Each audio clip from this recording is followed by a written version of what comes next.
Sfiancata dal vento della crisi, l'ex locomotiva d'Italia sbuffa e arranca, o forse no, forse l'economia veneta può mettersi davvero sui binari della ripresa, purché gli imprenditori sappiano però puntare su innovazione e internazionalizzazione. A dirlo è la prima rilevazione dell'Osservatorio sulla competitività delle piccole e medie imprese, condotta dalla Scuola di Direzione Aziendale dell'Università Bocconi. Nel buio pesto delle quasi 9.000 ditte scomparse e dei 400.000 posti di lavoro persi in Italia, brilla infatti la luce in 4 regioni, prima fra tutte il Veneto, dove poco meno di 1.200 eroi sono riusciti a resistere proprio grazie a brevetti ed estero, quell'export che sostiene anche le grandi industrie. Soprattutto come risposta alla crisi che stiamo vivendo, l'internazionalizzazione è un aumento di fatturato netto e secco. E nel supporto alle partite IVA ora promette di impegnarsi anche Equitalia. Un mese dopo l'inizio della sperimentazione a Padova, da lunedì apre i battenti a Treviso lo sportello Amico Imprese. Artigiani e commercianti possono così ottenere consulenza sulla normativa, in particolare sulle modalità di rateizzazione, di compensazione e di sospensione della riscossione.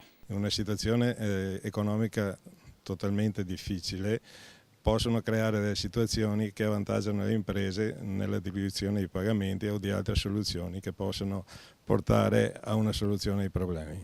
Fra i tanti casi finora trattati, quello di una ditta che a causa della crisi economica aveva accumulato un consistente debito con il fisco. Non potendo più avere un'altra rateizzazione, il titolare ha ottenuto di compensare una parte del debito con crediti erariali, estinguendo il residuo con un piccolo finanziamento.